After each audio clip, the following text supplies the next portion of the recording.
Sei que já invocamos o Espírito, mas sempre é bom de novo, né? Então, vinde, Espírito Santo, enchei os corações dos vossos fiéis e acendei neles o fogo do vosso amor. Enviai o vosso Espírito, e tudo será criado, e renovareis a face da terra. Oremos, ó Deus, que instruístes os corações dos vossos fiéis, com a luz do Espírito Santo, fazei que apreciemos retamente todas as coisas, segundo o mesmo Espírito, e gozemos sempre da sua consolação. Por Cristo, Senhor nosso. Amém. Ave Maria, cheia de graça, o Senhor é convosco. Bendita sois vós entre as mulheres, e bendito é o fruto do vosso ventre, Jesus. Santa Maria, Mãe de Deus, rogai por nós, pecadores, agora e na hora de nossa morte. Amém. Glória ao Pai, ao Filho e ao Espírito Santo, como era no princípio, agora e sempre. Amém. Nossa Senhora do Brasil, Nossa Senhora Aparecida, Nossa Senhora da Consolação, por nós. Amém. Podem sentar-se. Nas nossas vidas, muitas coisas seriam diferentes se mudássemos o nosso modo de enxergar as coisas e o nosso modo de acolher os acontecimentos da vida. Tudo depende do como eu vejo e tudo depende do como eu acolho aquilo que eu não espero, mas que acontece. Tudo pode se transformar. Por quê? Porque eu posso enxergar uma coisa e vê-la negativamente. Eu posso acolher uma experiência e acolhê-la negativamente. Tudo depende do como eu olho e do como eu acolho. Existem várias maneiras de se aproximar deste grande mistério, podemos dizer, deste grande ícone da nossa fé, que é o Santo Sudário. Eu posso aproximar-me com medo, posso me aproximar vendo tudo o que a gente vai passar, os detalhes. Isso pode provocar uma repulsa no meu coração, né? Como as pessoas ao pé da cruz, que eles viraram a cabeça, não olharam, não enfrentaram isso.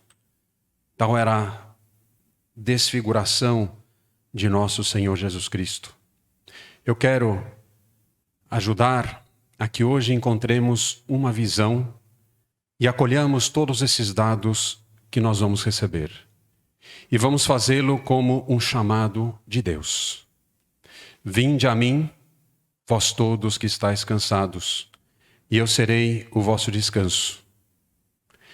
Vinde, vós.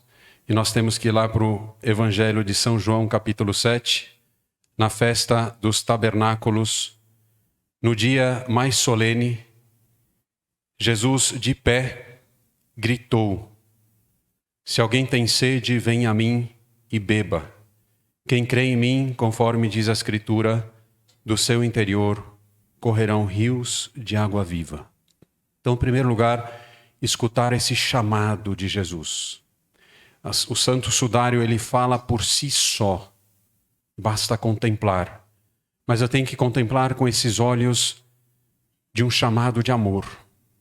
De uma revelação de amor. Como dizia a Ruth já desde o início de hoje. Uma revelação de amor para mim. Eu tenho que despertar no meu coração um desejo. Qual o desejo? O desejo de ver Jesus. O desejo de ver o seu rosto. Nós precisamos e cultuamos e adoramos, não um Deus desconhecido, como dizia São Paulo quando ele foi pregar para os primeiros povos gregos. Nós sabemos quem que é esse Deus, porque esse Deus se fez carne. Hoje, e esse é o fruto que a gente vai pedir dessa palestra, que a gente consiga dar um rosto para esse Jesus que eu adoro, dar um rosto para essa hóstia que eu adoro, dar um rosto para o amor, e nome, e pessoa. É isso que é o fruto desse nosso percurso. Temos que desejar ver Deus. E essa sã curiosidade de querer quem é Jesus. Despertemos esses interesses no nosso coração.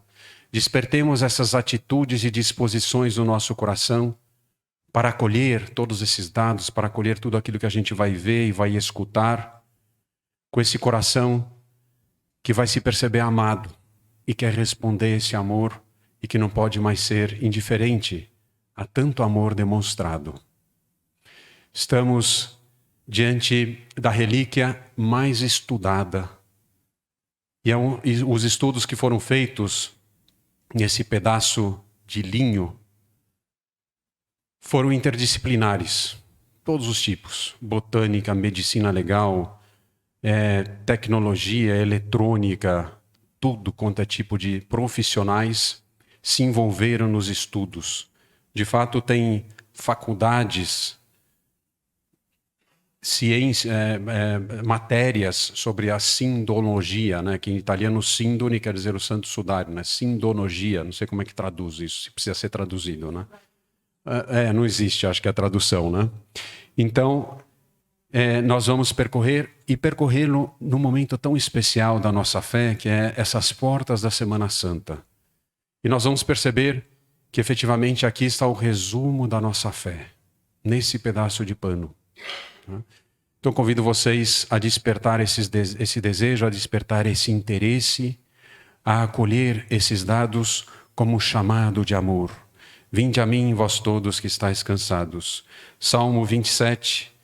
E agora levanto a cabeça sobre o inimigo, os inimigos que me rodeiam. Imolarei na sua casa sacrifícios de louvor, hinos de alegria, cantarei ao Senhor. Ouve, Senhor, a minha voz, eu clamo, tem piedade de mim, responde-me. Meu coração se lembra de ti, buscai a minha face. Tua face, Senhor, eu busco. Não me escondas o teu rosto, não rejeites com ira o teu servo. És o meu auxílio, não me deixes, não me abandones, Deus meu Salvador. Buscar a face de Jesus. Com essas disposições nos nossos corações, nós vamos começar a ver o que apresenta. Aqui tem uma réplica em tamanho original. Estamos diante de um tecido de linho. Posso andar aqui, né? Não tem problema, né? Tecido de linho de 4 metros e 32 centímetros de largura e de altura 1 metro e 10. Né? Obviamente, aquilo que vocês conseguem enxergar aqui no projetor vai ficar um pouco mais visível, né? Mas não vamos tirar o olho daquilo que é a realidade, né? Um sinal para os nossos tempos. Por que esse título que nós demos? Estamos aqui diante, é a mesma coisa, acho que aqui vai ficar um pouco mais visível. E isso foi o que, por mais de 1900 anos, todas as pessoas viram. Assim como nós estamos vendo aqui esse santo sudário. E vamos perceber que existem vários tipos de manchas no santo sudário. Vamos entender cada uma delas. Pode seguir, por favor. Aqui um pouco mais visível, ficou mais ressaltado essa imagem impressa.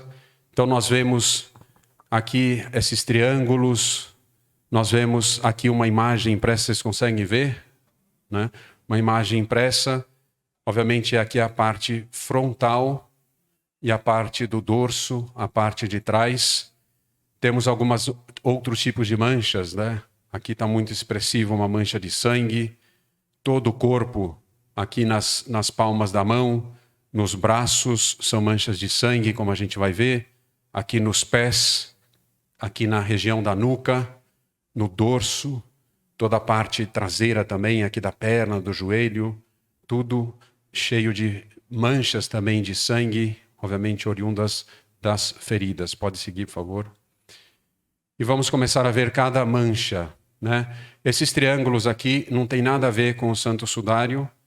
Eles foram resultado de um fogo que aconteceu em 1532. Esse sudário estava numa cidadezinha na França que chama-se Chambéry. E esse sudário estava dobrado em 8 pedaços, né?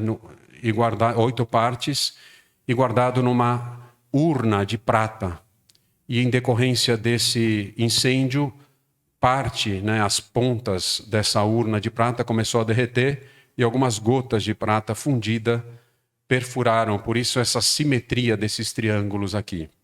Que depois eles foram preenchidos, né, pelas freiras clarissas daquela cidade de Chambéry. Então aqui se repetem, são simétricas porque estava dobrado, enfim, pegou em cima. Tá bom? Podemos seguir. Aqui nós vemos outro tipo de mancha que também não tem nada a ver e não nos interessa. Né? Isso daqui são manchas de água, decorrente da tentativa, e conseguiram, graças a Deus, apagar os incêndios, né? Só para a gente não confundir. Então vocês estão vendo que corresponde a onde estava dobrado, né? Em virtude da oxidação da água, geraram essas manchas que não saíram até o dia de hoje. Né? Depois nós vamos ver essas partes, principalmente essa parte de cima, aqui, com alguns retalhos recortados. Né? Isso vai ser muito interessante a gente ver o que vai acontecer com esses retalhos. E também dizer que, só por agora, que essa parte aqui foi muito retocada. Né? Algumas partes foram colocadas em anos mais recentes. Isso vai gerar toda uma polêmica e confusão, porque vai confundir os dados de um certo tipo de estudo que a gente vai falar um pouco mais adiante. Por que isso? Né? Porque as ostensões que eram feitas de tempo em tempo eram... Não é que nem hoje. Hoje você vai lá na Catedral de Turim, que é onde reside o Santo Sudário desde 1578. Foi construída uma catedral, o Duomo de Turim, somente para acolher o Santo Sudário. É uma capela que está atrás do altar, né? Que também, em 1997, incendiou essa capela. Então, né, a ação do demônio aí, né? Pelo amor de Deus. Aliás, Turim é a capital da demonologia na Europa. Hein? Só para vocês terem uma ideia. Acho que o sudário está lá por alguma coisa, né? Para segurar aquele lugar, né? Para segurar aquele lugar, infelizmente, né? Então podemos passar adiante. Exato, aqui esses pedaços foram retirados lá pelo ano 1970, quando desencadeou uma série de estudos científicos e tudo mais, e deram a permissão para recortar. Pode ir mais adiante, por favor. Depois nós vemos aqui a parte frontal, é isso que quero ressaltar, aqui muito claramente essa imagem impressa que se distingue das manchas de sangue. Né? Nós temos uma grande mancha de sangue aqui, aqui também nos antebraços nós temos, obviamente, a perfuração da mão, sangue nos antebraços, sangue por todas as partes aqui da ferida. Aqui vemos, está claramente, né, que o rosto, né, o rosto impresso, os antebraços são muito visíveis, as mãos, né, tá, os antebraços, né, as mãos aqui as pernas, a parte da frente do joelho e tudo mais, né?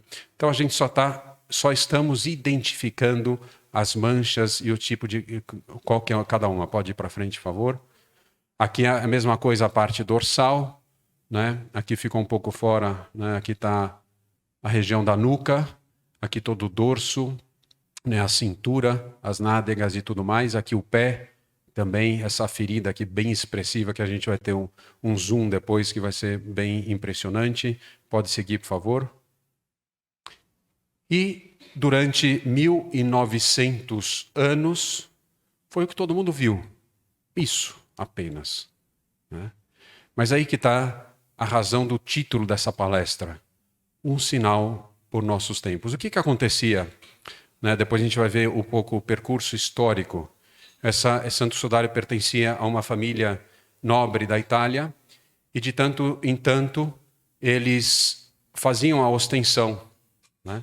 Nessa ocasião, em 1898, era o casamento do que seria o penúltimo rei da Itália, e decidiram fazer a ostensão. Mas, antes de fazer a ostensão, eles atenderam um pedido que há muito tempo tinha sido feito de poder fotografar o Santo Sudário. A igreja nunca tinha permitido, né, esse acesso mais próximo e começar, enfim, a mexer um pouco com essa relíquia tão preciosa. E aí eles confiam a Pio, esqueci até o nome dele, mas tudo bem, né? Eu vou ver aqui, eu tenho que ver um Coca-Cola aqui, gente. Vocês ficam... Secondo Pia chamava o fotógrafo que tirou. E aqui que vem a revelação. Pode ir, por favor. Mais um. E o que ele viu para surpresa dele? Pode apertar. Para surpresa dele, o negativo da fotografia torna-se um positivo, dizendo que o sudário é um grande negativo fotográfico. Deus tinha guardado para a era, para a evolução da inteligência humana, para a era da fotografia e da imagem, esse grande tesouro.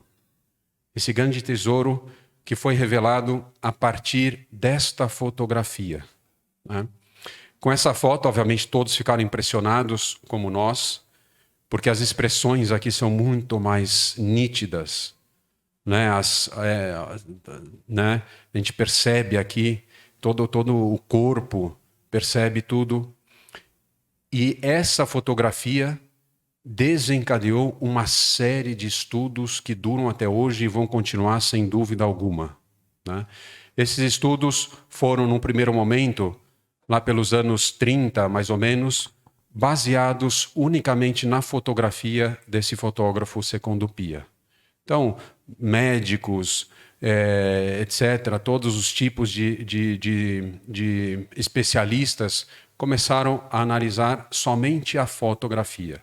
É somente em 1970, 73 mais ou menos, que a igreja vai dar permissão para que esses estudos sejam feitos diretamente no Santo Sudário. Então foi aberta o lugar onde ela estava e aí foi permitido uma série de estudos. Criou-se toda uma comissão, né, chama STURP, né, uma série de pessoas com vários especialistas e que tiveram acesso, eles ficaram alguns dias, né, tendo acesso ao material, abrindo, vendo o que estava debaixo. Eles queriam buscar informação, né? Informação, ver se, por exemplo, tinha essa imagem estava impresso também na parte de trás do tecido, coisa que não está, né?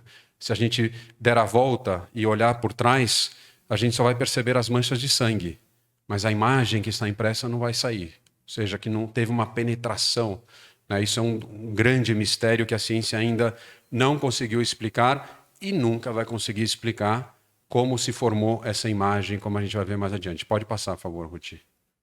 Né? E aqui mais uma, né, só separada para ver, né? Aqui já dá para ver bastante nitidamente o rosto, né, de Jesus. É interessante ver que nas ostensões que eles fazem, eles nunca falam de Jesus Cristo. Nunca falam. Não sei se quem teve a oportunidade de ir, eu já fui acho que 2 vezes, em 2 ostensões, né? Eles vão apresentando, fazem todo o recorrido, apresentando todos os dados e tudo mais. Eles falam o homem do sudário. O homem do sudário foi uma pessoa que aconteceu isso, fez aquilo, etc, etc. Para que isso, gente? Para quê? Para deixar um espaço para quê? Qual que é um grande dom que nós temos? A fé. Mas antes disso, a liberdade. Exatamente, a liberdade da fé. Exatamente, de escolher, de acreditar. De frente, diante de todos esses dados que eu estou vendo e são evidentes, eu acredito ou não acredito? Os fariseus, né, se a gente for ver os últimos evangelhos desses últimos domingos, é impressionante ver como eles eram duros de coração. O cego de nascença, lembra? O cego de nascença, ali que Jesus põe lodo lá, faz com saliva, unge, ele lava na piscina de Siloé, que é o enviado, e ele sai enxergando, daí as pessoas começam a encontrá-lo e dizem, não é? É a mesma pessoa, não é? E ele fala, sou eu mesmo, sou eu mesmo. Eu me transformei, Jesus ungiu meus olhos e fez. Daí os discípulos não acreditam, os fariseus não acreditam, ele chama os pais e perguntam, olha, é o filho de vocês, ele nasceu cego, nasceu, etc. Depois eles perguntam de novo para o cego e não acreditam. Diante de tamanha evidência, que a nossa atitude não seja essa hoje. Diante de Jesus, diante de tanta evidência de amor, ninguém pode sair daqui horrorizado. Quando eu fui ver A Paixão de Cristo, a primeira vez tinha gente que levantava no cinema, no meio. Não aguentou aquilo lá, não suportou. Por quê? Obviamente estava vendo com outro coração, com outra perspectiva. Né? Não, temos que ver o que fez Jesus, o que Deus fez por nós. Né? Então esse respeito pela fé. Né? Então eles apresentam os dados nas ostensões e deixa a conclusão para vocês. Pode ir, Ruth, por favor. Aqui mais uma foto. Né? Como eu estava dizendo, é muito... Acho que não precisaria nem falar, né? Basta olhar, basta... Né? Alguns dados a gente vai dar que vão acrescentar a nossa admiração. Né? Vamos deixar-nos não fascinar por isso. Fascinar pelo aquilo que a gente vai ver. Né? O que eu quero hoje é que seja um caminho, né, além dessas disposições iniciais que nós falamos, que atinja a minha afetividade. A minha relação com Deus às vezes é muito longínqua, muito intelectual, muito teológica. Deus trino, Deus uno, sei lá. E é mesmo. Só que se Deus se fez carne. A gente vai fazer uma reflexão no final, uma passagem belíssima, que expressa todo o sentimento de Jesus. Por que isso? Porque eu quero que isso daqui tem que impactar. Lembra que a afetividade vem de afeto, me deixar afetar por isso. Afetar por tamanha demonstração de amor que gere uma união afetiva com Jesus. Se eu encontrar essa união afetiva com Jesus, é que nem esposo e esposa. Quem me separar do amor de Cristo? Ninguém. Né? Então, a nossa vida de oração, a nossa espiritualidade, tem que levar também uma relação afetiva com Jesus. Afetiva com Deus. Não estou dizendo afetiva de molenga, de sei lá, né? Mas que cria uma união que ninguém pode tirar. A união que os mártires viveram, a união que os grandes santos viveram, essas uniões místicas e tudo mais, né? Então vamos para frente. Aqui está o rosto, né? Cada vez vão impressionando mais. Aqui já começa a ver as manchas, né, de sangue bem expressivas. E, de acordo com essa foto, o que os médicos concluíram nessa primeira fase de estudos? Concluíram o seguinte, ó, é uma pessoa que certamente foi crucificada. Lembremos que a crucificação era um castigo usado pelos romanos, já existia, né, desde os primeiros séculos, especialmente no Oriente, e que depois os romanos eles assumiram como castigo, mas obviamente crucificado não poderia ser nenhum cidadão romano, né? Enfim, então Jesus obviamente recebeu, então vendo o corpo foi crucificado e foi flagelado. Também era um tipo de castigo a flagelação romana. Mas é interessante ver porque no direito romano eles não permitiam as duas coisas, flagelação e crucificação. Ou era uma coisa ou era outra. Né? Só temos um dado histórico que revela esses dois tipos de castigo. Qual que é? Os evangelhos. Os evangelhos que foram escritos e que descrevem, né, que Jesus Cristo foi flagelado, depois ele foi crucificado e foi também coroado de espinhos. Né? Então, demonstra tudo isso, esses estudos, em primeiro lugar. Vamos para frente. O que a ciência vê? A medicina legal, exato. Né? Pode ir, por favor. Primeiro, o rosto, né? Aqui, essas manchas que eu estava dizendo para vocês. Pode ir, Ruth, por favor. Aqui está uma proximidade. Agora dá para ver bem, né, a coloração, como muda a nossa percepção. Né? Aqui, obviamente, sinais da coroação de Jesus Cristo. Né? Aqui o sangue que vai escorrendo. Obviamente, a coroação de Cristo não é como a tradição pictórica representou. É muito pelo contrário. Não era uma coroazinha assim, como uma auréola. Era um casco de espinho. É um casco de espinho e vocês vão ver pelas feridas que tem e apresenta na nuca do homem do sudário. É uma coisa...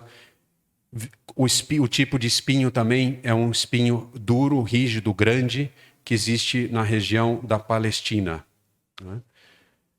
Então aqui está o nariz, pode ir mais uma, por favor, que representa, tá fraturado esse nariz, e também tem uma tumefação muito expressiva no lado direito do rosto de Jesus. Pode ir, por favor. Obviamente nós sabemos, vamos lembrando todos os relatos da paixão. E vamos também, ao ver isso, deixando-nos impactar, deixando-nos afetar por esses dados, perguntando-nos, é por mim que ele fez isso? É por mim que ele padeceu isso? Lembremos aquela passagem, ao ver esse nariz todo espancado, todo sujo aqui, essa tumefação aqui no lado direito também do rosto de Jesus. Aquela passagem para mim sempre foi muito forte. Jesus está sendo julgado pelos sumos sacerdotes e que começa a fazer uma série de questionamentos. E ele fica em silêncio, calado. E aí, de repente, ele vira e fala: se eu falei algo mal, diga-me. Pergunte para as pessoas que me escutaram. Aí vem um dos soldados e começa a esbofeteá-lo. E ele fala: se eu falei mal, por que me bates? Por que você bate em mim? Acho que é uma pergunta que tem que calar no nosso coração. Por que eu bato em Jesus? Sabia que eu bato em Jesus? Eu bato.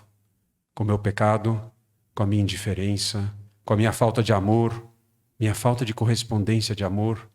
Lembremos que isso aqui é carne, gente. É sangue humano, sangue AB, do tipo AB que coincide com todas as outras relíquias. Ou seja, é real, tem sentimento, não é indiferente. Por que bates em mim? Por que bates em mim? Esses golpes gratuitos, olha aqui a região da nuca, mostra muito bem todos os tipos de feridas. Tem, obviamente, nas partes de cima aqui do crânio, está cheio de feridas. É que o sangue vai descendo, vai descendo, vai acumulando aqui e tudo mais, demonstrando essa coroação de espinhos que não foi pouca coisa não. Pode ir para frente, por favor, Ruth? Um pouquinho, pode ir mais uma? Exato. Essa tipo de mancha aqui a gente vai entender com uma foto que vai vir um pouco mais adiante. A pessoa, quando ela está crucificada, obviamente ela está pendurada literalmente nos pregos, tanto aqueles que perfuraram a mão, quanto aquele prego único que perfurou os 2 pés. E ela sofre, pelo peso do corpo, uma grande insuficiência respiratória. Então, para ela sofrer, dizem que a crucificação realmente é algo terrível. É uma dor que pode durar dias. A pessoa fica se debatendo. Qual que é a briga ali? Ela vai se cansando do quê? Porque ela tem que se erguer. Imagina isso, gente. Se erguer no prego e se apoiar no pé perfurado para poder respirar. Senão você não consegue. A morte, a causa da morte da crucificação é asfixia, na maioria dos casos. Eu tenho outra teoria que eu vou explicar aqui para vocês. Tá? E graças a Deus tem uma cardiologista aqui. Que ela vai confirmar ou vai dizer: padre, não pega, E a gente vai tirar essa dúvida aqui hoje com ela, Então, essa mancha aqui que tem é fruto e resultado desses movimentos, que Jesus ia se debatendo ali, primeiro com um braço, com o outro, tentando pegar um pouco de ar, Pode ir para frente, por favor, Ruth. De novo, só para a gente estar vendo, essas expressões, por favor.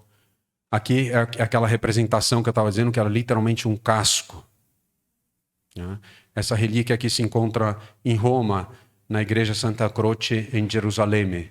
Se alguém teve a oportunidade de ir, lá também tem um pedaço do travessanho da cruz do bom ladrão. Pode ir para frente, por favor. Vamos ver aqui essa região dos antebraços. Pode. Aqui dá para ver claramente. Pode ir mais. Aqui está a perfuração do prego. É bem nítido aqui. E aqui também fruto do movimento de subir e descer na cruz para poder respirar. E esse sangue que escorre todo pelos antebraços aqui. Tem uma diferença entre esse sangue que sai das mãos e sai dos pés e o sangue também que está contido em cada ferida da flagelação, como a gente vai ver mais adiante, com o sangue que saiu da ferida do costado. A gente vai explicar um pouco mais adiante. E graças a Deus que tem vários médicos aqui, né? Pode ir para frente, por favor. Aqui está o prego.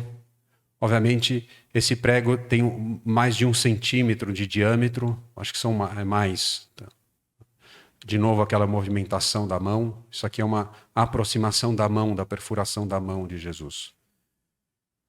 Existe, se nós vemos toda a tradição pictórica de Jesus na cruz, onde que nós vemos as marcas, onde que está pregado Jesus? Aqui na palma da mão, exatamente. Só que não corresponde à realidade. Foram feitos estudos, inclusive experimentos, e é impossível sustentar o peso de um corpo humano. É impossível. Então, onde que eles crucificavam era aqui, justamente nesse osso que é metacarpo. Tá certo, médico? Né? E não só isso. Parece que aqui passa um nervo que é dolorosíssimo. E os romanos faziam questão de pregar bem nesse lugar, né? Que provoca várias coisas. Primeiro, o polegar ele se fecha.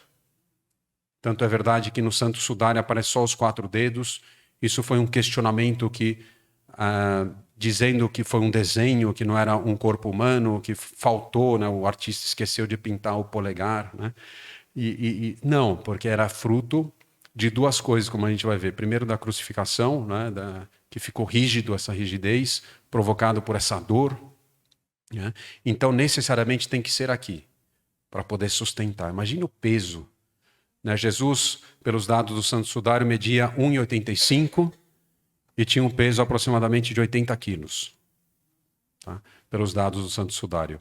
Então, aqui está... pode ir para frente, por favor, Ruth.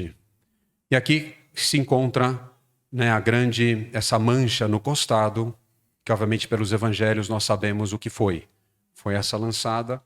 E a grande diferença do sangue é que aqui tem elementos de água e de soro. Portanto, é um sangue pós-morte, necessário, que é diferente do outro sangue e nas outras feridas e na perfuração. Pode ir para frente, por favor. Pode ir um pouquinho mais. Exato. E a abertura da ferida corresponde ao tamanho também da lança que era utilizada pelos romanos. Ou seja, são dados que a gente vai recebendo e que nos levam a acreditar 99% que efetivamente esse Santo Sudário foi o que envolveu nosso Senhor Jesus Cristo, né? Tudo conflui para isso. Pode ir para frente, por favor. Aqui que chega, né? Eu estava dizendo que a maioria dos crucificados tem a causa de morte pela asfixia, mas alguns estudiosos começaram a ter outras hipóteses. Eles falaram, não, Jesus, por um motivo muito claro, ele estava consciente até o último momento.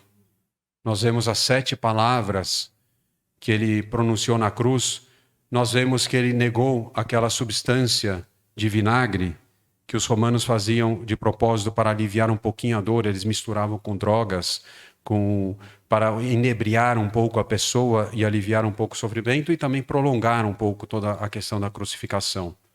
Mas Jesus recusou aquilo. Ou seja, ele tinha todos os sinais de estar plenamente consciente até o último instante. De fato, ele grita no último instante, ele pronuncia uma palavra. Então, alguns estudiosos começaram a levantar uma teoria, não sou eu, hein, gente?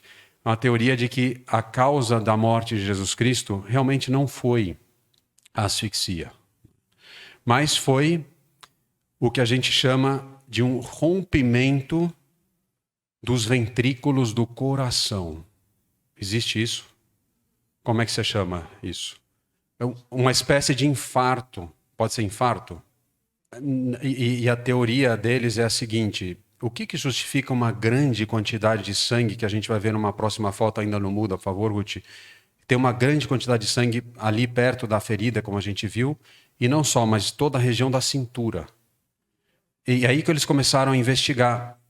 Exatamente, eles começaram a investigar que é sangue de morto e tudo mais, mas que também, por esse rompimento interno, acumulou muito sangue no coração. Eles falaram que acumulou uma tal quantidade de sangue, mas existe, é que eu agora esqueci a expressão, eles chamam de hiperinfarto, alguma coisa assim, que rompe todos os ventrículos do coração dentro, acumula uma tal quantidade de sangue por resultado de uma grande dor, resultado de um grande, sofrimento que a pessoa passou.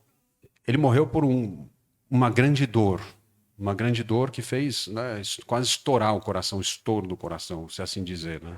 Mas nós sabemos o porquê, né? Eu acho que além de ter todo esse estresse que ele veio padecendo, não só no momento da crucificação, lembremos que ele foi preso, ele passou a noite no calabouço, ele foi já maltratado toda a manhã, durante toda a manhã, foi flagelado mais do que era permitido pela lei romana, que era 50 golpes mais um.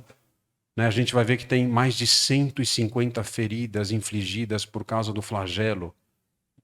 Então, a gente vê quanto estresse ele passou e tudo mais. Mas a minha conclusão é a seguinte, ele morreu por amor, gente. O coração dele estourou, ali era tanto amor que ele estava demonstrando, porque ele estava tão consciente, exatamente, aquele coração que estourou. Vamos ficar com isso?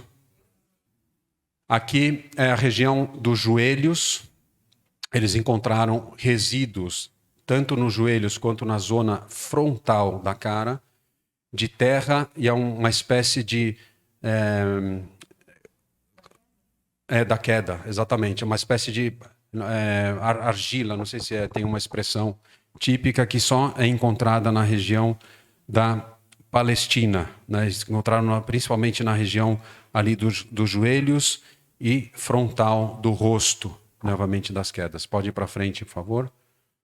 Aqui está a região posterior. Essa aqui é grande quantidade de sangue também oriunda da ferida, que obviamente o corpo, ao ser depositado no sudário, escorreu também para a parte de trás. Pode ir, por favor. Aqui já começamos a ver aqui a cintura e essa mancha de sangue também que veio lá. E aqui começamos a ver os flagelos, que não são apenas feridas, mas são rasgos na pele. Vai rasgando.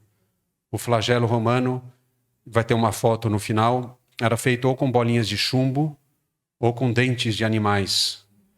E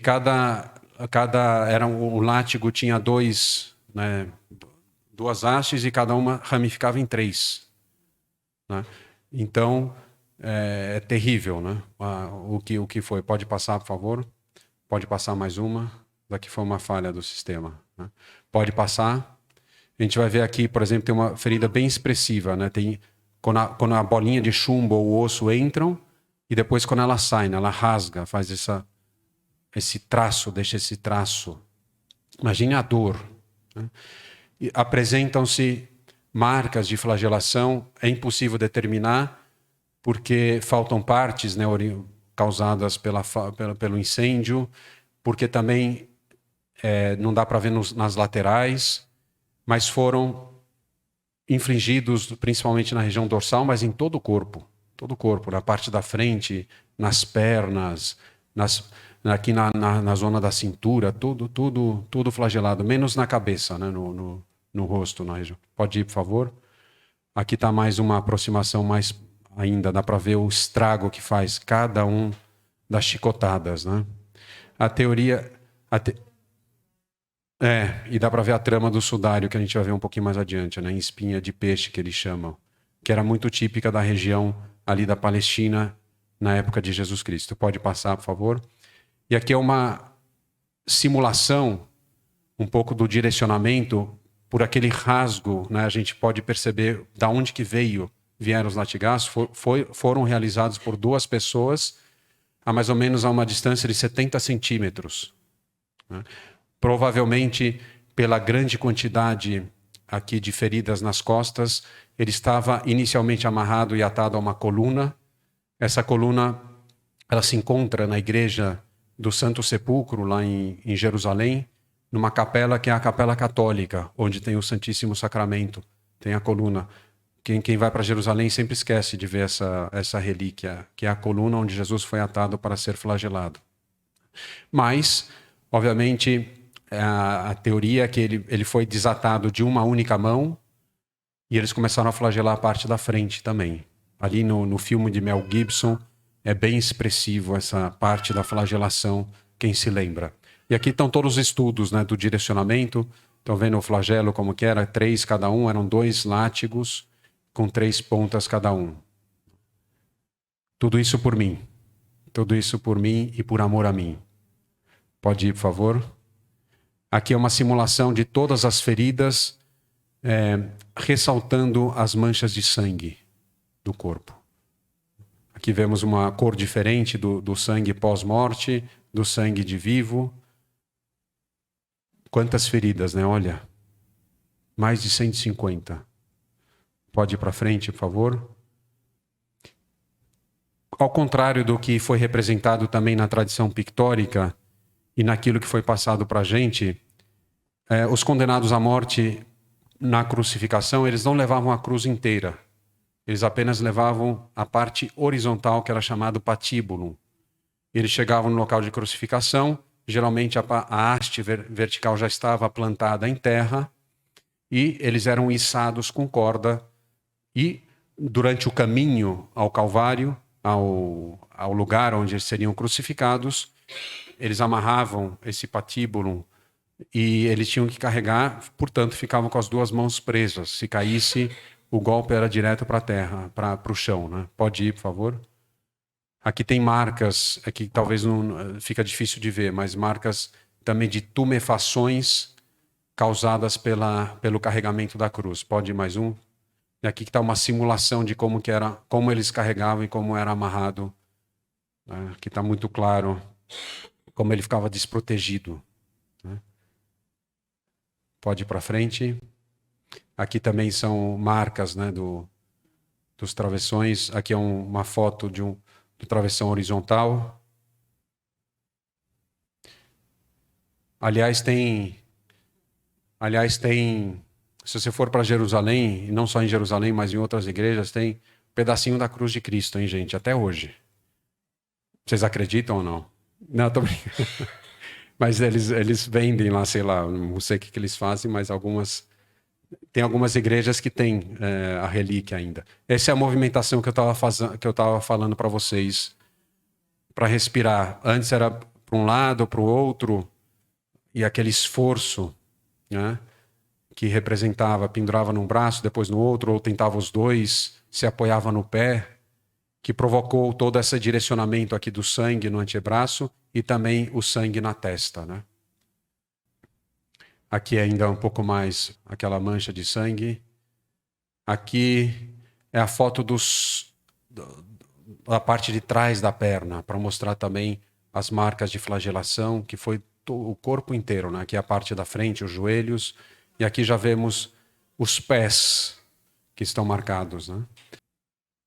Existe uma distância, um distanciamento entre os pés. O pé direito está um pouco mais alto, a gente vai entender o porquê depois.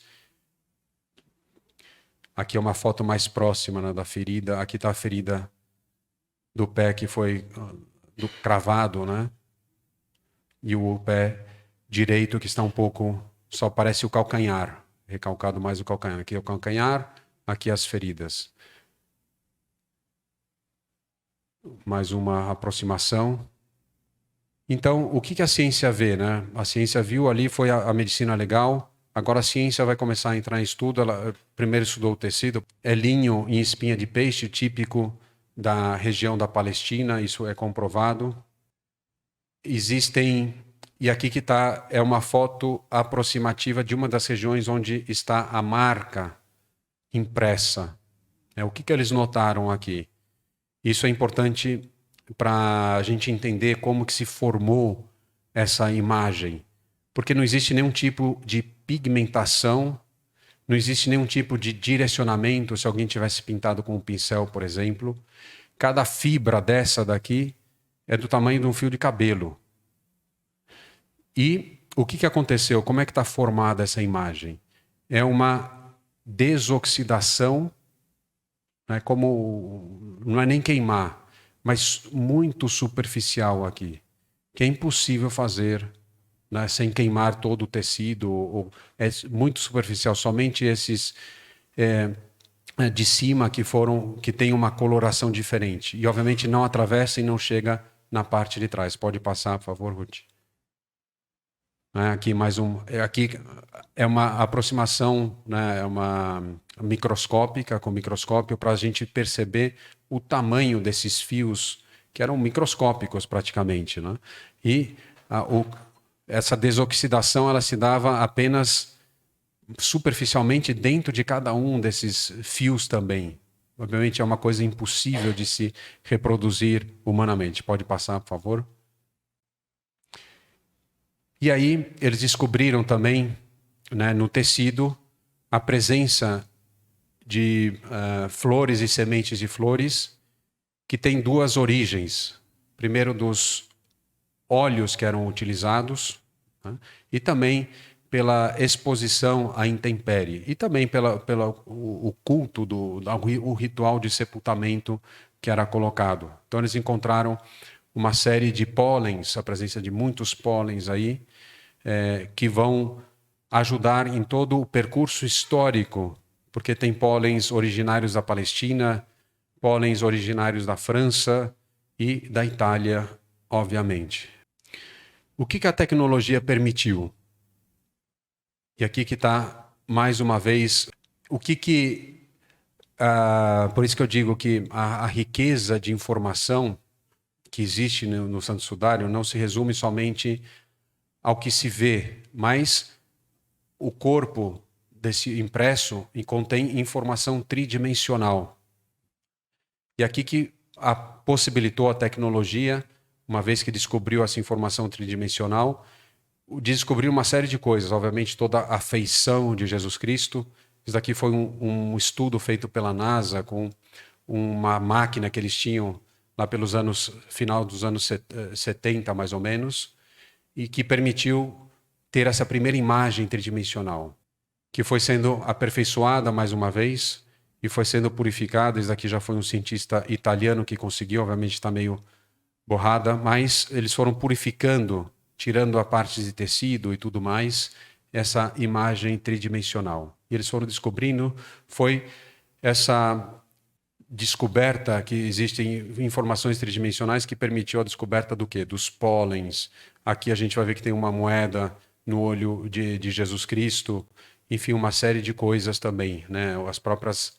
E foi se aperfeiçoando, a tecnologia foi trazendo os seus recursos, revelando quem que é essa pessoa do sudário, né? Já dá uma outra impressão aqui, né, gente? Aqui é o corpo inteiro. Obviamente existem as imperfeições do tecido, mas já dá para ver bem, né? Até que eles aplicaram uma técnica que chama a técnica holográfica. Essa holografia que permite tirar de uma superfície bidimensional informações tridimensionais, e eles fizeram a projeção e eles chegaram nessa fotografia aqui. Fizeram a holografia e fizeram essa fotografia, né, dessa projeção feita a laser do homem do sudário. É impressionante, né? Na foto talvez não dá para ver muito bem, mas você vê ao vivo, eu cheguei a presenciar, ver essa holografia ao vivo, é tridimensional mesmo. Você tem aquela sensação de tridimensionalidade na tua frente, o que te permite ver os orifícios, por exemplo, os pés na parte de trás, são impactantes, né? Você vê realmente o furo, etc., né? Então a tecnologia foi descobrindo, olha como está reservado para o nosso tempo, né, o tempo da fotografia, depois o tempo da eletrônica, da tecnologia. Aqui é um escultor que fez, e essa imagem aqui vai gerar uma descoberta fantástica. Aqui é uma outra escultor que fez essa imagem também. Deixa um pouquinho, né? Vão contemplando tudo que a gente conversou, as atitudes do coração, as disposições, o desejo de ver a esse Jesus. E vocês estão reparando que essa escultura que foi fundamentada em informações tridimensionais tiradas daqui, ela está tentando adquirir uma posição que vai ser a conclusão. Aqui está ainda outra imagem feita, a outra escultura. E aqui, que foi uma descoberta bastante recente, a partir dessas esculturas que foram feitas. Né? Qual que é a teoria? Não, o fato aqui. Eles notaram que um corpo em estado cadavérico, os pontos de contato com o túmulo e, consequentemente, também com o tecido, seriam esses. Né? O calcanhar, os dois pés alinhados na mesma posição, a panturrilha aqui, as nádegas, né? Essa parte aqui das costas um pouco mais alta, o ombro, e a cabeça. Né? Essa daqui é a posição de um corpo, mas não é o que está impresso no sudário. Por quê? Porque, obviamente, se existe informação tridimensional, existe uma diferença de coloração. Quando estava mais próximo do tecido, fica mais intenso. Quando está menos próximo do tecido, fica menos intenso a impressão. E eles chegaram a essa conclusão aqui, que os pontos de contato são esses aqui. O que significa o quê, gente? Jesus estava levantando o momento que foi impresso. E fizeram... Alguém quer deitar no chão aqui? Não, estou brincando, não precisa. Se você está deitado no chão e você quer se levantar, os primeiros movimentos que você faz, quais são? Levantar essa parte, exatamente, dobrar o joelho para ter o apoio e se levantar. Precisa mais evidência do que isso, gente? Jesus estava se levantando quando foi impresso essa imagem no tecido no Santo Sudário de Turim. Queremos mais? Precisamos de mais para a nossa fé? Aqui são outras esculturas que foram sendo feitas.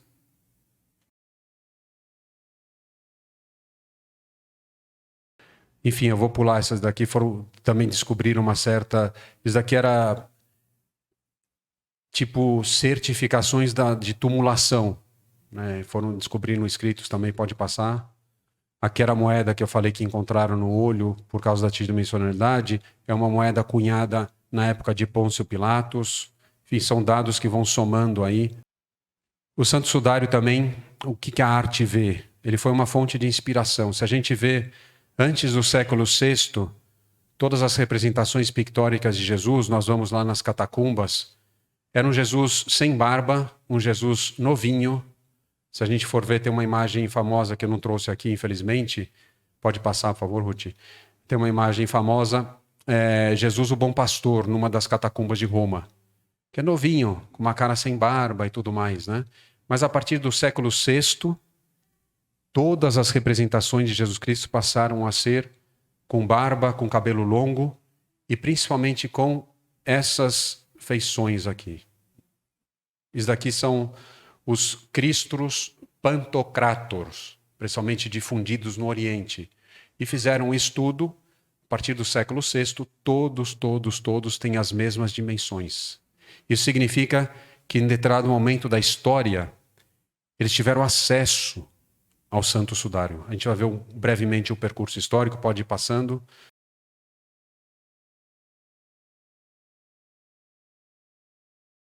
Estão vendo todas as mesmas feições e aqui eles começaram, pode passar, os pontos em comum de todos, a maioria dos ícones, principalmente os ícones mais antigos. Né?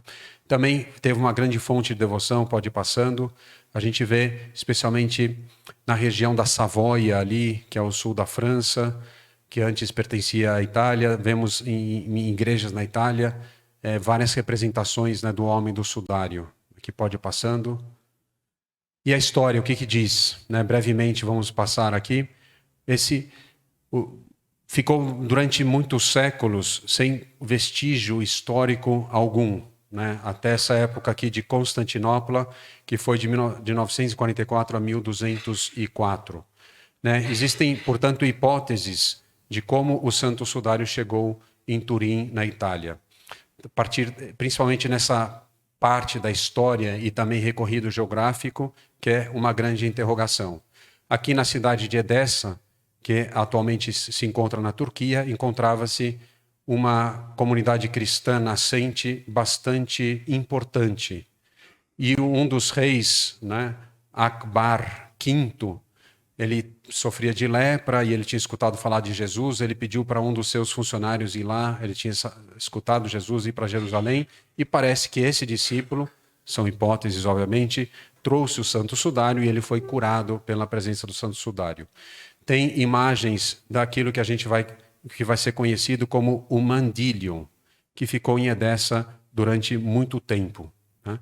Que é o Santo Sudário dobrado, apresentando somente o rosto. Depois vai aparecer uma foto dele. Depois, e aqui começa já os vestígios históricos, supõe-se que ele foi vendido para um imperador de Constantinopla, Romano I. A partir de 1944, ele ficou exposto, né, numa igreja Santa Maria em Constantinopla. Tem um relato de um dos cruzados que ele contou que toda sexta-feira, numa igreja de Constantinopla, contemplava-se o corpo de Cristo, que era pendurado. Ele era né, faziam-se as ostensões todas as sextas-feiras. Né? Pode passar. Peraí, então, depois, aqui teve a queda de Constantinopla em 1204, e aqui sim que começam os primeiros, onde tem vestígios históricos comprovados. Né? Quando o Santo Sudário chega em Lirey, na França, de posse de um dos cruzados, que era da família de Cherny, duques de Cherny. E aqui em 1357 teve uma exposição numa igrejinha dessa cidade, e um dos descendentes dessa família, que foi o último dos descendentes, era uma mulher, e ela não tinha mais descendente, então ela decidiu doar aos duques de Savoia esse Santo Sudário em troca de proteção. E é aí que chegaram em Chambéry. Ali foi construída uma igreja especificamente para abrigar o Santo Sudário, né? 1500, aqui está errado, 1532, né? Foi o incêndio. E depois a sede do condado do Savoias transferiu-se para Turim, e aí chegou em 1578. Em breves, né? Esses daqui são alguns documentos importantes. Esse daqui é o Mandilion, né? Lá na cidade de Edessa. Aqui é um momento, uma representação onde foi entregue e vendida a um imperador de Constantinopla. Aqui é uma gravura que tem na cidade de Edessa também. Ele ficava exposto, né? Ficou escondido num nicho durante muito tempo no monasteiro. Depois eles descobriram aqui. Isso que originou toda a tradição pictórica, né? Dos Cristos Pantocrátoros. Aqui é o relato do cruzado. Enfim, são vestígios. Isso daqui é um documento que está atualmente em Budapeste, do ano 1100, que já tem essa representação. Aqui já tem os furos também. Eles aqui numa desses quadrados aqui tem os furos. Né, são poucas documentações que tem. Pode ir para frente, por favor. Essa é uma foto da capela de Chambéry. Né? Aqui são as monjas clarissas fazendo reparações. Está vendo, elas estavam em joelhos na presença do bispo, todo o povo olhando, aqui só elas podiam tocar, etc. Aqui é uma das ostensões, viu como era feito, era segurado na mão.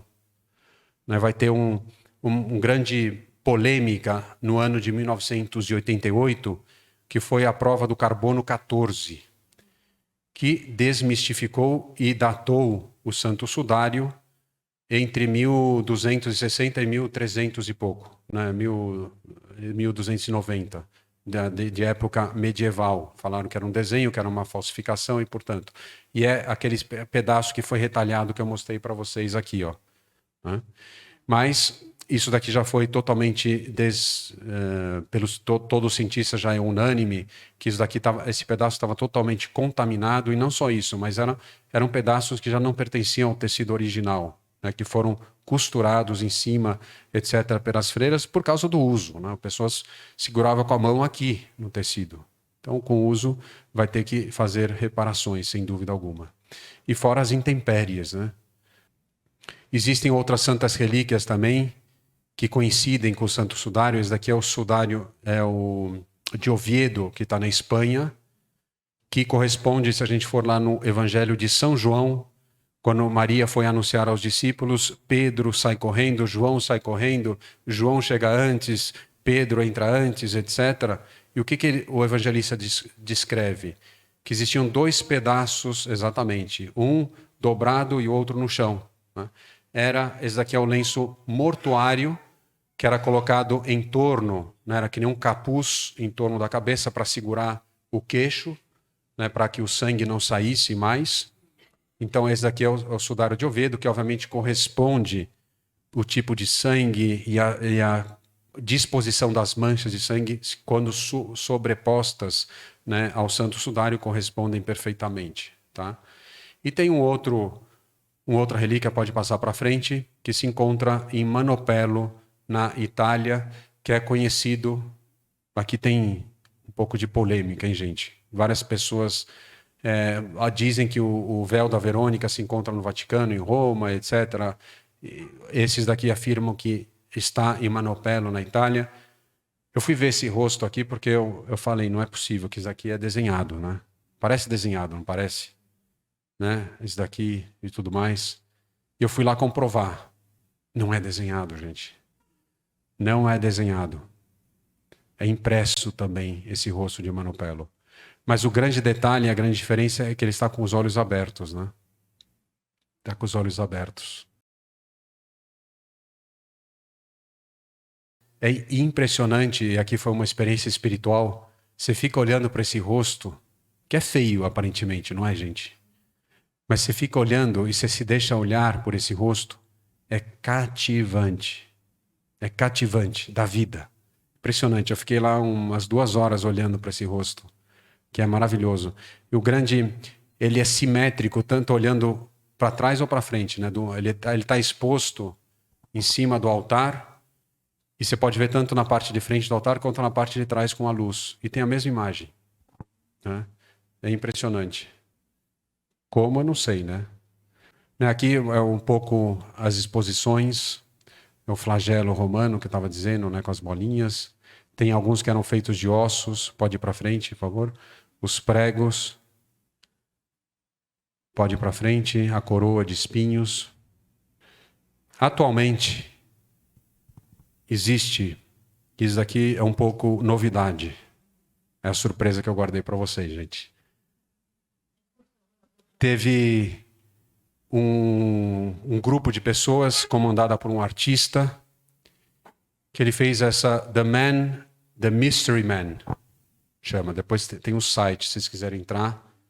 É uma exposição que está rodando o mundo, está com previsão de chegar no Brasil, provavelmente em São Paulo. Resultado de 15 anos de estudo sobre o Santo Sudário. É uma exposição que está em Salamanca, na Espanha, e muito completa, porque eles compilaram todos os dados históricos, científicos, tudo que a gente viu aqui de uma maneira muito mais detalhada. Mas o mais impressionante, eles fizeram o corpo de Jesus com material tipo, né, silicone e tudo mais. É muito forte. Aperta, entra, exatamente, né? Então a gente vai ver inicialmente um vídeo de 5 minutos. Vocês têm coragem? 5 minutos, depois a gente vai passar algumas fotos e a gente vai fazer uma reflexão.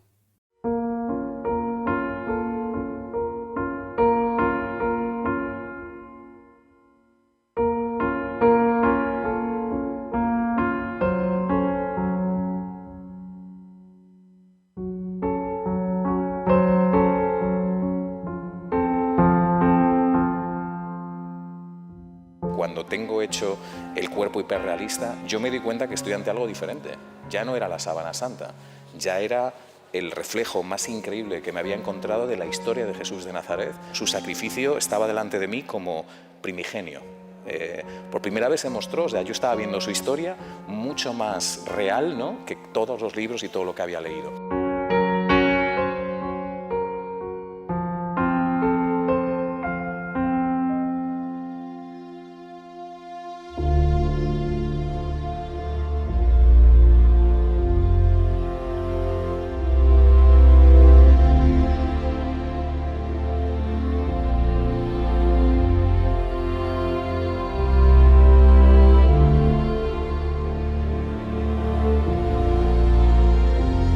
Hay una historia así ciertamente personal detrás de todo esto. Para mí, cuando yo veo la sábana y estoy frente a ella en Turín, lo primero que pienso desde el punto de vista del arte es ¿quién es el artista de esto?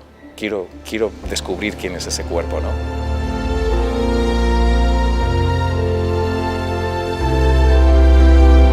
Si esta sábana la creó un cuerpo humano, o sea, ahí hay sangre, y esa sangre y el comportamiento de la sangre corresponde con ese cuerpo humano. Había que crear ese cuerpo, una representación de ese cuerpo.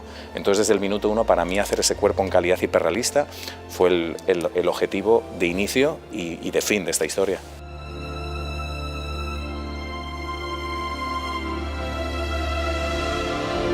La exposición de Mystery Man tiene diferentes hitos. Por un lado, la musealización típica que encontrarías en un museo, luego un videomapping en el que yo hago una reflexión humana y artística de la sábana santa.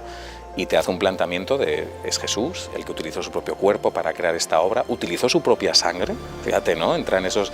Y es una pieza que está gustando mucho. Y luego está la sala inmersiva, que lo que trata de explicarte es contextualizar las 500 imágenes más importantes de Jesús de Nazaret a lo largo de la historia para, después de todo eso, decirte, fíjate cómo el barroco, el prerrománico, el románico, el gótico, el renacimiento, los paleocristianos, o sea, pintaron a Jesús y mira cómo lo vemos ahora, ¿no? Y ese es el verdadero punto.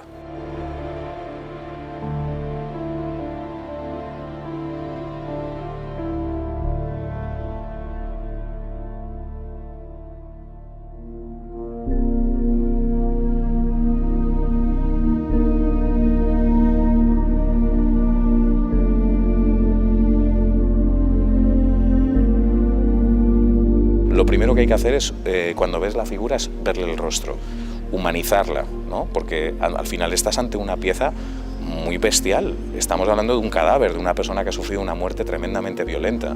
Entonces, primero humanizas con esa figura, que es una persona que para todos tiene una empatía emocional con todos nosotros, que es ni más ni menos que el reflejo de Jesús de Nazaret. Y en ese momento la figura ya empieza a despertarse y empiezas a ver que ese reflejo de su piel es como la tuya. Y ya fuera del debate forense y científico, lo que estamos es ante una obra que empatiza humanamente con ese Jesús humano, con el reflejo de su humanidad, del sufrimiento que tuvo y de la pasión que él muestra y de ese sacrificio humano que él hace. Y eso es lo que transmite esta figura, un reflejo de su piel y la humanidad con la nuestra.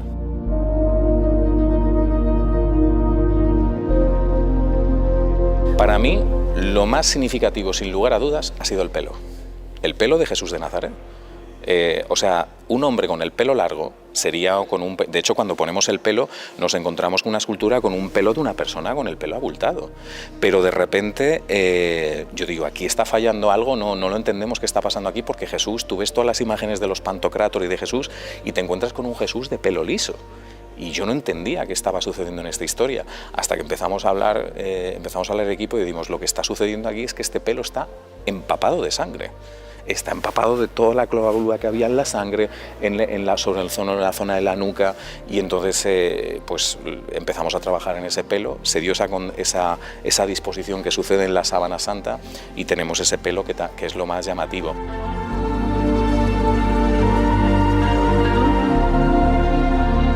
Llega un momento en el que yo tengo una vivencia personal con esta historia y yo empatizo mucho con la historia de Jesús de Nazaret a través de ciertas cosas que me han ido pasando en estos años con la exposición, personales, y llega un momento que hay una búsqueda personal y para mí, indudablemente Jesús de Nazaret, pero su viva imagen tal y cual.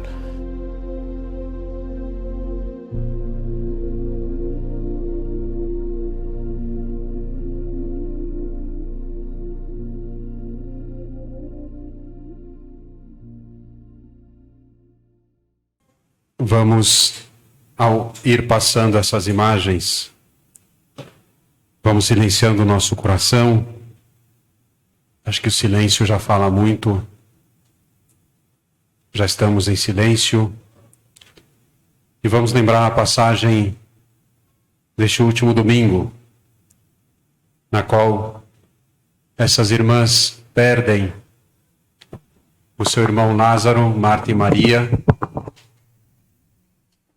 E elas dizem e mandam dizer, Senhor, aquele que amas está doente, está morrendo.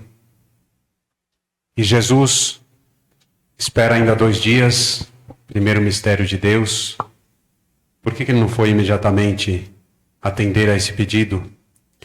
Elas não fazem com que, elas não dizem a Jesus, vem logo, cura. Elas somente dizem, aquele que está enfermo, aquele que amas está morrendo.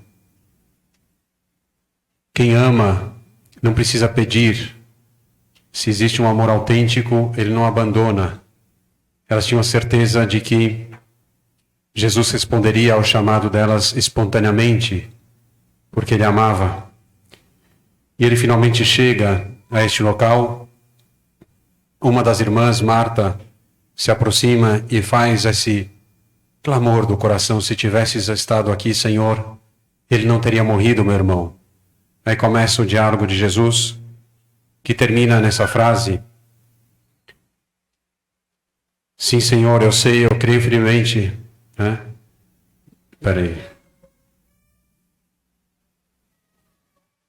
Eu sei que ele ressuscitará na ressurreição do último dia. Então Jesus disse: eu sou a ressurreição e a vida. Quem crê em mim, mesmo que morra, viverá. E todo aquele que vive e crê em mim, não morrerá jamais. Crês isto? Quem crê em mim, mesmo que morra, viverá. E todo aquele que vive e crê em mim, não morrerá jamais. Crês isto? Olhando Jesus, que como vimos nesse pedaço de linho, está a marca da sua paixão, mas também a marca da sua ressurreição. O que suscita no meu coração? Talvez essa pergunta de Jesus deve vir ao nosso coração hoje. Depois de ter visto tudo isso, crês isto? Crês? Crês que Jesus também, depois de ter encontrado Maria, que sai ao encontro dele, e ao perceber que ela está chorando, ele se comove interiormente, e o evangelista diz, não apenas uma vez, mas as entranhas ficam totalmente cheias de compaixão, de amor. E Jesus dizendo, aonde o colocaram, esse amor que vai buscar a pessoa amada, que está nesse túmulo, aonde o colocastes? E ele chora. Jesus chorou, porque ele amava. Crês isto? Eu creio isso. Creio que Jesus, feito homem, morto, sepultado, ressuscitado, ele realmente me ama. Eu creio no amor. Creio no amor de Deus por mim. Depois de ver tudo isso, crês isto?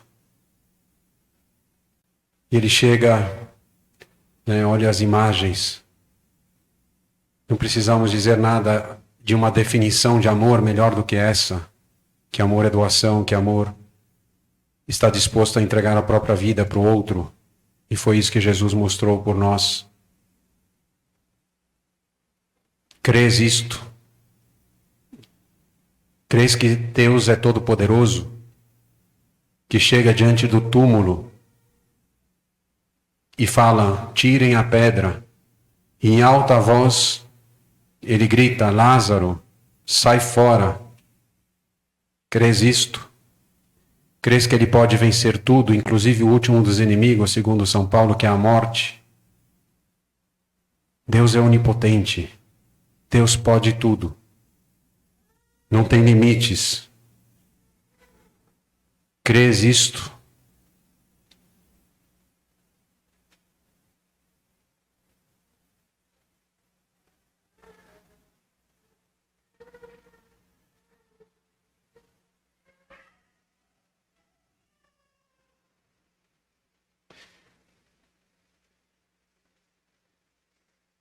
E o Evangelho termina dizendo que muitos creram em Jesus a partir daquele momento.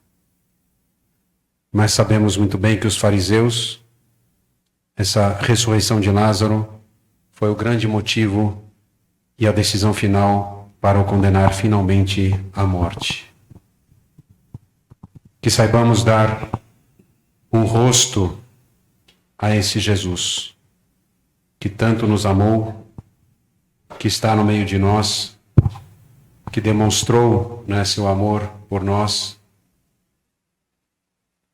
Que eu saiba dar um rosto para Jesus na minha hora de adoração, na minha oração. Eu não vejo só apenas um pedaço de pão ali, vejo muito mais, né?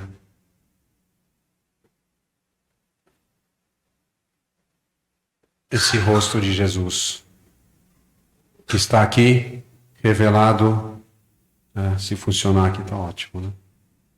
Revelado nessa relíquia maravilhosa que temos diante dos nossos olhos, aqui impressa. E os primeiros cristãos, eles viviam anunciando o quê? O querigma, que Jesus morreu e ressuscitou por cada um de nós. Não diziam mais nada. Isso foi suficiente para converter nações, povos. Jesus morreu e ressuscitou por nós. E hoje, ao contemplar essas evidências, ao contemplar essas marcas do amor, eu também creia e eu também saia anunciando que Jesus morreu e ressuscitou por mim e por todos nós.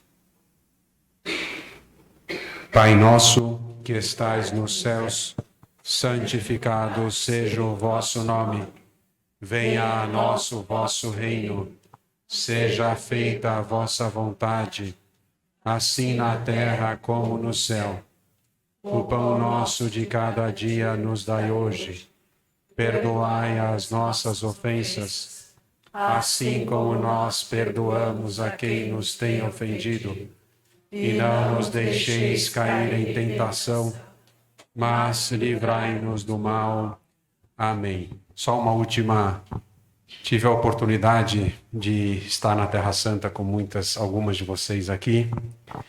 E sabemos, nós vivenciamos isso, a dificuldade de visitar o local onde Jesus foi depositado depois de morto e o local de onde ele ressuscitou, que chama-se o Santo Sepulcro. É um pouco bagunçado ali a igreja. E tive essa chance, esse presente de Deus, de acordar às 4 da manhã, porque eles disseram, padre, se você quiser ficar mais tranquilo no Santo Sepulcro, vem cedo, né? Então, às 4:30 da manhã acordei, cheguei às 5 lá, aí tinha um frei franciscano correndo de um lado para outro, se preparando para celebrar a missa. E eu perguntei, posso concelebrar? Ele falou, claro que sim, padre, será muito bem-vindo. E eu perguntei, aonde que você vai celebrar? Porque tem vários altares. Não todos são católicos, né? Tem várias denominações cristãs ali que tem o seu cantinho. Ele falou, como assim, padre? Eu vou celebrar no Santo Sepulcro. Daí foi um dos grandes presentes da minha vida e dessa viagem, sem dúvida alguma. Eles montam, quem foi no Santo Sepulcro é uma pedra muito baixa, e eles colocam uma outra pedra em cima e fazem daquilo um altar. E celebrei a Santa Missa, né? Este é o meu corpo, este é o meu sangue. Ali onde a gente sabe que tudo começou de novo. Você imaginar que o sangue redentor de Cristo tocou aquela pedra, aquela pedra testemunhou a ressurreição de Cristo. A ideia que ficou no meu coração, eu falei aqui, tudo recomeça e é possível recomeçar tudo de novo. Uma maravilha, a experiência e a força da ressurreição que está ao nosso alcance. Todos nós. O que é o Santo Sacramento, gente? O sacramento de uma boa confissão, o sacramento do batismo, participar da morte e ressurreição de Cristo. A ressurreição que é restituir esse estado de graça, né, a confissão, para o meu coração. Né? Que maravilha! Ali tudo recomeça. Muito obrigado pela atenção. Espero que tenha ajudado, principalmente a viver uma santa Semana Santa. Que Deus abençoe a todos. Vamos dar uma bênção? Amém. Vamos. O Senhor esteja convosco. Ele está no meio de nós. Abençoe-vos o Deus Todo-Poderoso, Pai, Filho e Espírito Santo. Amém. Eu e minha casa servirei